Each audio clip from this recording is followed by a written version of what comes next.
आज हम लोग रुधिर ब्लड के बारे में विस्तृत अध्ययन करेंगे।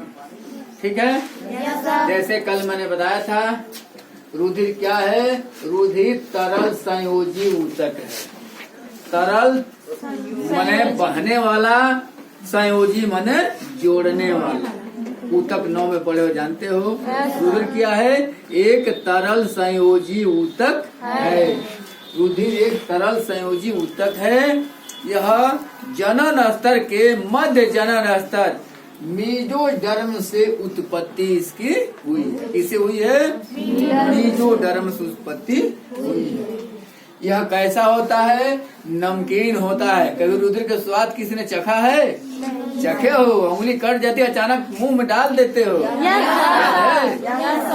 हल्का नमकीन होता है, हल्का क्षारीय होता है और अपारदर्शी होता है। इसका पीएच मान लगभग 7.3 तक होता है। ठीक है? 7.3 तक होता है।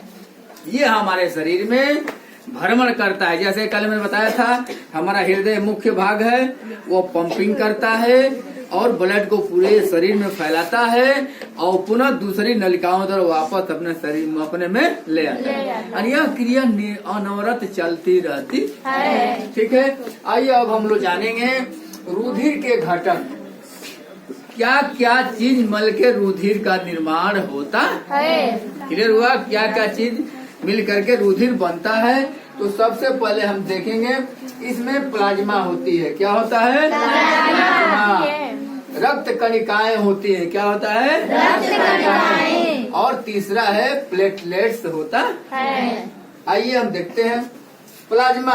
प्लाज्मा हमारे शरीर का लगभग 55% भाग होता है। मतलब जितना रुधिर हमारे शरीर में, जैसे कल मैं बताया था कि लगभग 70 किलो व्यक्ति में लोग है 6 से 7 लीटर रुधिर होता है। जितना रुधिर होगा उस रुधिर का 55% भाग जो है प्लाज्मा होता है। क्या प्रतिशत भाग होता है? 55%। इस 55% में 90% भाग जल होता है और 10% भाग अकार्बनिक तथा कार्बनिक पदार्थ होता है। यानी हमारे रुधिर के पूरे का 55% भाग प्लाज्मा होता है। प्लाज्मा के 55% भाग में 90% पानी होता है। शेष 10% कार्बनिक रसायन और अकार्बनिक रसायन होता है। खनिज होते हैं, मिनरल्स होता है, विटामिन होता है, ग्लूकोज, फ्रक्टोज, इस तरह से काफी कार्बनिक और अकार्बनिक पदार्थ प्लाज्मा में पाए जाते हैं। क्लियर? आइए दूसरा भाग देखते हैं हम, रक्त कणिकाएं, ब्लड कार्पेल्स। ये रक्त कणिकाएं 2 प्रकार की होती है। कौन कौन? RBC रेड ब्लड कार्पेकल, लाल रक्त कणिकाएं। कौन? लाल रक्त कणिकाएं। दूसरा WBC व्हाइट ब्लड कार्पेकल, श्वेत रक्त कणिकाएं। आइए लाल रक्त कणिका क्या है? लाल रक्त कणिकाएं का रंग लाल क्यों होता है? क्योंकि उसमें हीमोग्लोबिन पाया जाता है। क्लियर? हीमोग्लोबिन लाल क्यों होता है? क्योंकि उसमें आयरन पाया जाता है, लोहा पाया जाता है। क्लियर? ये लाल रक्त कणिकाएं हमारे शरीर में, रुधिर में जब फेफड़े में जाती हैं, ऑक्सीजन को ग्रहण करती हैं। यानी हीमोग्लोबिन ऑक्सीजन को खींचकर ऑक्सी हीमोग्लोबिन बना लेता है और वह रुधिर, हम जान रहे कि रुधिर पूरे शरीर में क्या करता है? परिवहन करता है, पूरे शरीर की कोशिकाओं तक पहुंचाया जाता है। इसके बाद यह है WBC व्हाइट ब्लड कार्पेकल्स, श्वेत रक्त कणिकाएं। ये हमारे शरीर की सिपाही होती है। जिस तरह से प्रत्येक देश या हमारे ही देश में देख लो, बॉर्डर पर चीन के, पाकिस्तान के हमारे सैनिक खड़े हुए हैं, उसी तरह ये WBC हमारे शरीर के लिए रक्षा का कार्य करती है। जब कोई बैक्टीरिया वायरस का अटैक हमें शरीर पे पड़ता है तो ये उनसे लड़ती है और उनको परास्त करके हमारे शरीर की रक्षा करती है। यह है रुधिर प्लेटलेट्स बहुत ही महत्वपूर्ण है।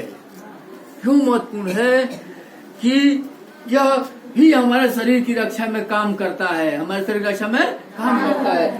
एक प्रति क्यूबिक मीटर, 1 क्यूबिक सेंटीमीटर में इनकी संख्या 2.5 लाख से ऊपर होती है। कितनी होती है? 2.5 लाख से ऊपर। ये हमारे शरीर की रक्षा करती है। अगर इनकी संख्या घटती गई तो व्यक्ति ज्यादा दिन तक नहीं जीवित रह सकता। आपने सुना होगा डेंगू बुखार के बारे में आप लोग जानते हैं? थोड़ी ही समय पहले, आज 15-20 दिन पहले बहुत हमारे देश में फैला हुआ था। डेंगू एक विशेष प्रकार के मच्छर के काटने से फैलता है। ठीक, वो मच्छर जब डंक मारता है, काटता है, खून चूसता है, तब अपने विषाणु को उसमें छोड़ देता है।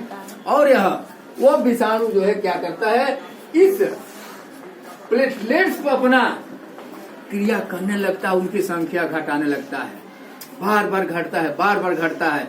अगर इलाज न किया जाए तो एक समय ऐसा आता है वह व्यक्ति मर जाता है, क्योंकि प्लेटलेट्स शरीर में कम हो जाते हैं। ये 20,000। तो मेरे प्यारे बच्चों, अभी मैं बताया कि ये प्लेटलेट जो है ना शरीर के लिए बहुत ही इम्पोर्टेंट है। इसकी संख्या घटती है तो व्यक्ति जो है जीवित नहीं रह सकता।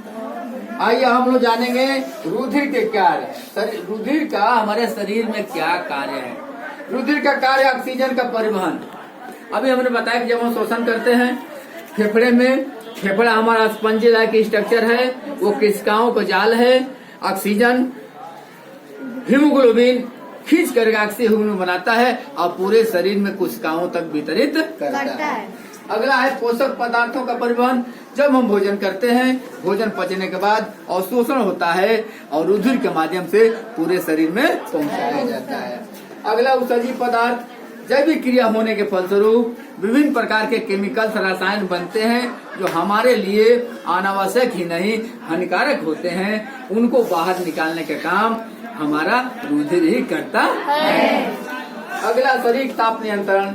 हमारे शरीर में ताप का नियंत्रण रुधिर करता है। अगर बाहर बहुत ज्यादा ठंडक पड़ गई तो हमारे शरीर को ताप को यह नियंत्रित करता है, जिसको हम होम्योस्टैसिस कहते हैं। अगला कार्य रोगों से रक्षा। हमारे शरीर में भी मैंने बताया कि आरबीसी होती है, डब्ल्यूबीसी होती है, प्लेटलेट्स होता है। ये हमारे शरीर को रोगों से बचाता। रुधिर का थक्का जमना। कहीं कहीं हमारे शरीर में चोट लग जाती है, कट जाता है तो रुधिर बहने लगता है। अगर ये लगातार रुधिर बहने लगता तो एक समय ऐसा आया कि हमारे शरीर से पूरा रुधिर निकल जाएगा और हम क्या हो जाएंगे, मर जाएंगे। इसकी रक्षा करने के लिए हमारे रुधिर में प्रोथ्रम्बिन और फाइब्रिनोजन नामक पदार्थ होता है, जो सक्रिय होकर थ्रम्बिन बना लेता है और फाइब्रिनोजन, और इस तरह से जाल बना लेते हैं। जाल देख रहे हो? ऐसे जाल बन जाएगी तो रेड ब्लड कार्पेल्स बाहर निकलेगी नहीं, फंस जाएंगी, और जिसे हम थक्का जमना कहते हैं। क्या कहते हैं? थक्का जमना।